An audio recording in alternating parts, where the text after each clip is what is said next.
What's going on, guys? How's everybody doing over there at the Awesome Games team? As some of you know, and if you don't, my name's Scooba, here with Goosehead Insurance. Hey guys, Andy back here. And we're just going to go over, some tips for you guys as far as looking after your buyer's homeowner's insurance, so you can be a little more knowledgeable about it and provide them the best experience possible. Because I know it's important to, it's important to you guys, it's important to us. So I'll just go ahead and hop right into it. I'm going to start off covering, your basic home insurance stuff, things that you should look out for. And then Andy's going to go over the flood.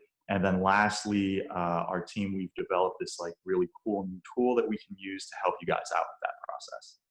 Okay. So if you're going to help out your buyer with their home insurance, there are a few things that you're going to want to make sure are in order so that they're not sacrificing, on coverage or anything like that for something that looks like a good price. So the first thing you're going to want to look at is the main coverage, the dwelling coverage or the coverage A. You're going to want to make sure that the coverage A is as much as the loan amount, or if it's not, that you get some kind of documentation. It's called a replacement cost estimator. And we can get that for you, or if they happen to be going through someone else for insurance and they have what looks like a low coverage A, they can send you a replacement cost estimator for that as well. Reason being, sometimes the replacement cost estimator may actually be lower than the loan amount because the replacement cost isn't going to take into consideration things like market value, if it's in a good neighborhood or a good school zone. All it takes into account is what would it cost to replace that house with the building materials and the labor.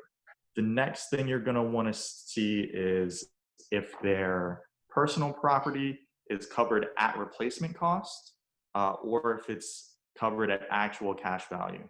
Whenever possible, you're going to want their personal property to be covered at replacement cost.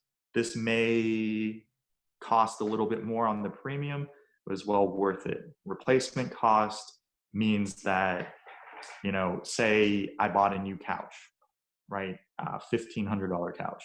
It's expensive. I have that couch for 5-6 years. There's no way it's still worth the $1,500 anymore. Then I have a pipe burst in the ceiling. It drenches my couch. That couch is no longer good.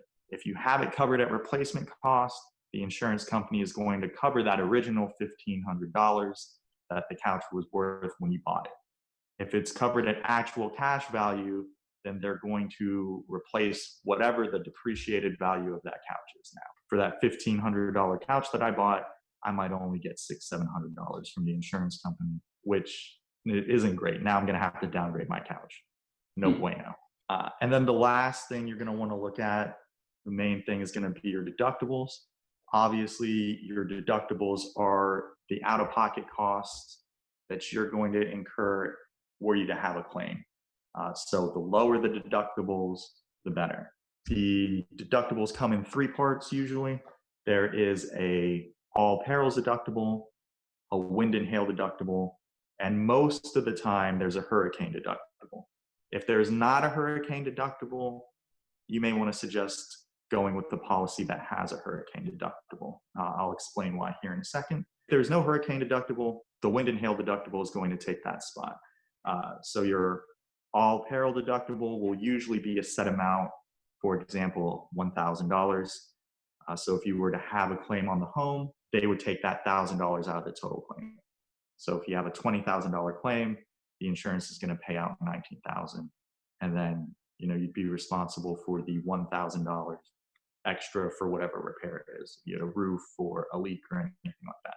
If there's a wind and hail deductible, is usually done at a percentage, 1%, which the 1% is going to come from your dwelling coverage, your coverage A. So that could be 1% of $250,000, which is a lot to pay out of pocket. And a wind and hail deductible essentially is going to mean that if you have a claim that's weather related, you're going to end up paying that higher deductible. A storm comes in and knocks a tree onto your roof and you got to replace the whole roof, you're going to be paying that higher deductible unless you add in a hurricane deductible.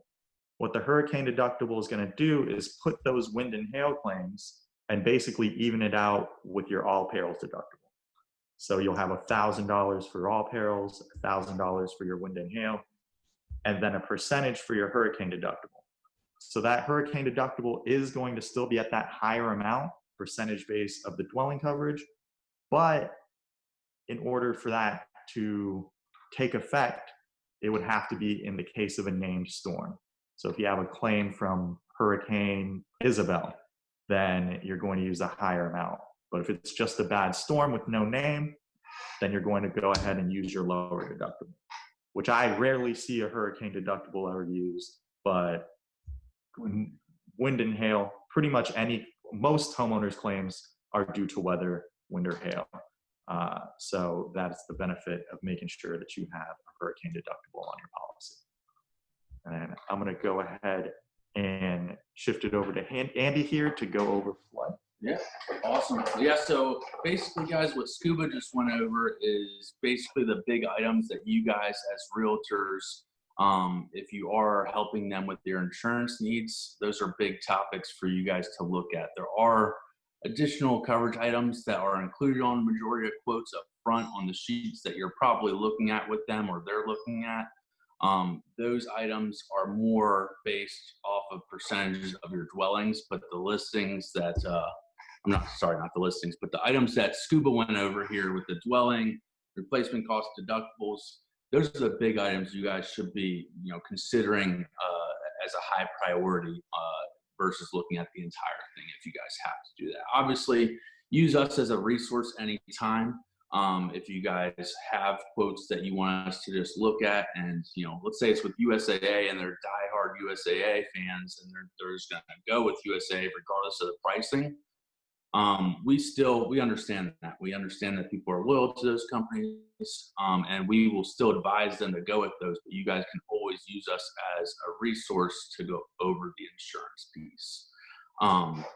And help advise them on if we would suggest any changes with that policy. But as Scooba mentioned, all those items as well, we can help out with your buyers if they are investors and they're buying investment properties as well as condo policies. So we can help out with all those. We have over 50 different companies to shop with for those items.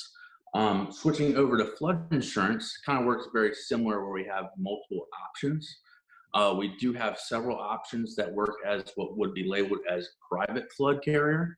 And those private flood carriers, the benefit there are they typically are less expensive up front and don't require an elevation certificate. So basically that's saving your buyers hundreds of dollars out of pocket because those on average cost anywhere from $500 to $700, whether it's being negotiated in the closing costs or the seller's buying that.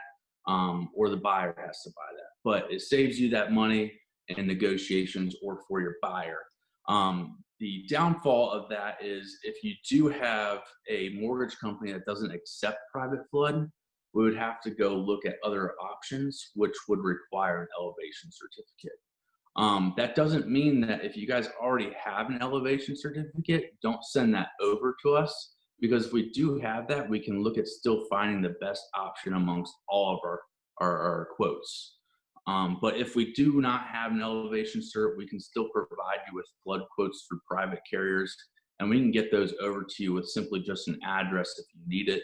And we can typically get those back to you within about 10, 15 minutes if you need it. That's basically the big thing on flood insurance. So flood insurance is basically if you need some determinations, you don't know if it requires flood or not, reach out to us. We can get you a hard copy emailed over that shows you proof whether it is in a zone that requires flood insurance or does not require flood insurance, as well as providing those quotes for you guys where it's needed.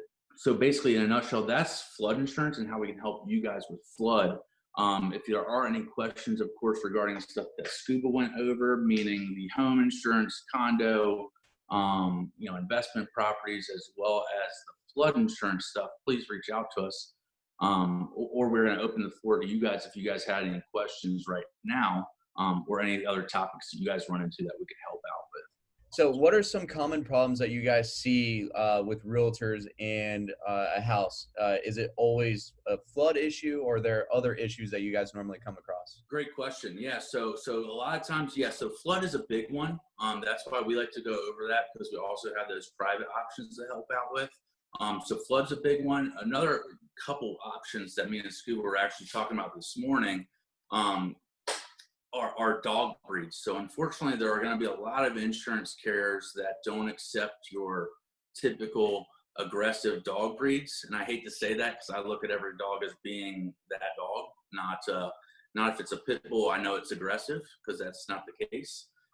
But insurance companies, unfortunately, don't look at it that way. So if you have, a buyer that has a home that's inland, there's no coastal restrictions, there's no issues with anything, everything looks perfect on paper, but they have 2 pit bulls, anything from 1 pit bull to a pit bull, 2 German shepherds, there are those typical aggressive breeds, that's going to make a policy ineligible. So those are things that are big as well. So if you know that your buyers have these types of dog breeds, it may not be something that comes up in conversation. You may not know. That's fine. We'll always ask that too. That's part of our job. But if you guys do not know that up front and can let us know that, we can work around that up front to not, get your buyers interested in a quote that's ultimately going to be ineligible. So that's funny you brought that up, because when you were doing my quote, and I have a German Shepherd that took me away from a certain direction that we're going. Now, what happens if at the time I don't have dogs? Let's just say we go with the insurance, and then 5 months down the road, I decide to get a German Shepherd and a pit bull. Is something going to change with insurance? Is someone going to come out and actually see that? Yeah, so that's a great question. So typically the way that that's going to work is we always recommend that if that does come up with yourself or buyers, we will always recommend that the client reach out to us and let us know. That way we can at least do some basic underwriting up front to make sure, hey, is there going to be an issue or is there not going to be an issue with their current policy? Nobody's typically going to come out and look at that after they do their initial inspection. The only times that insurance companies really schedule for somebody to go out there and do an inspection is when we write the policy initially, because they just want to make sure that our application matches up with what the property actually is, as well as if you're 5 years into your new purchase and you're getting a roof redone, or you're getting something worked on by the house and you're requesting an increase in coverage or requesting additional discounts in terms of adding on or making it or having additions put onto the house. So something like that is something that they would probably schedule another visit out to the property. But if you don't have anything like that, they're not going to just show up and look at the property for no reason, so which is a benefit.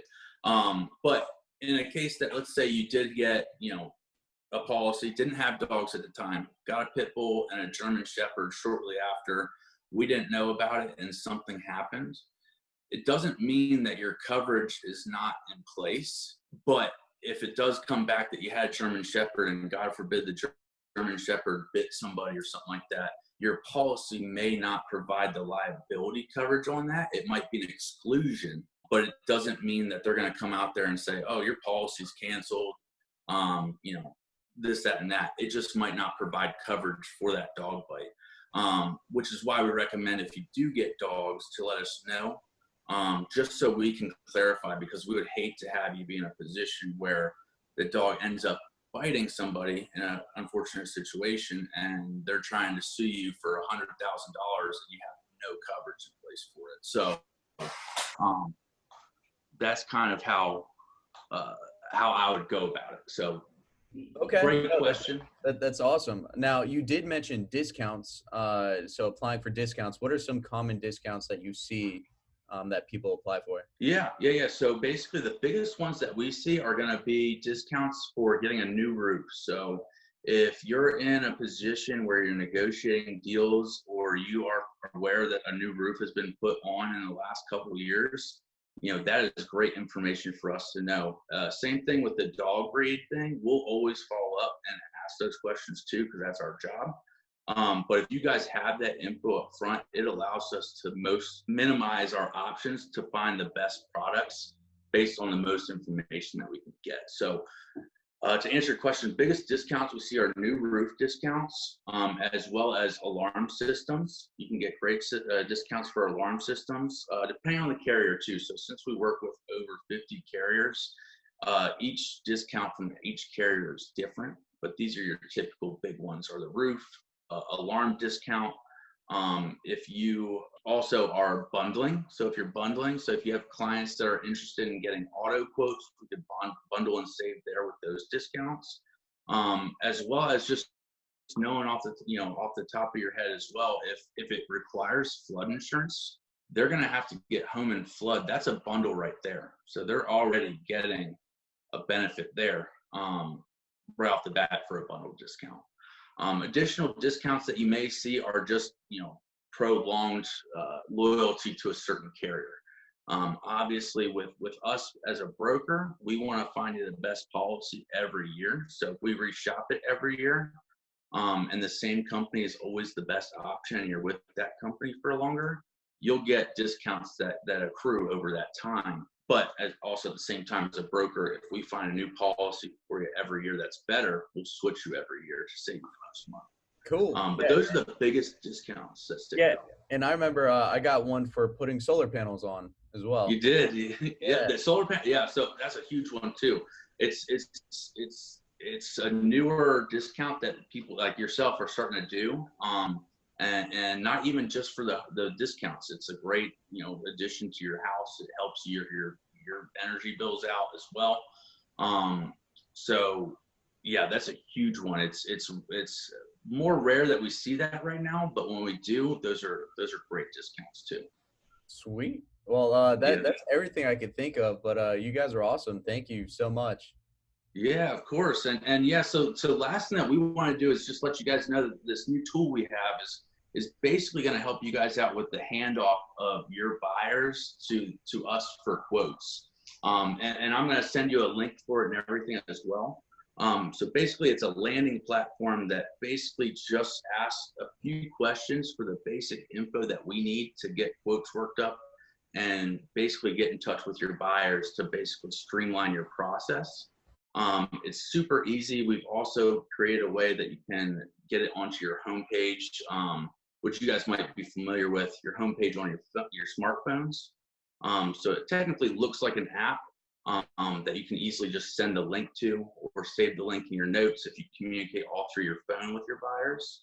And then lastly, if it's simply that, you like to talk about insurance with your buyers when you're on your computer working on those contracts, you can always save it as a shortcut on your desktop too.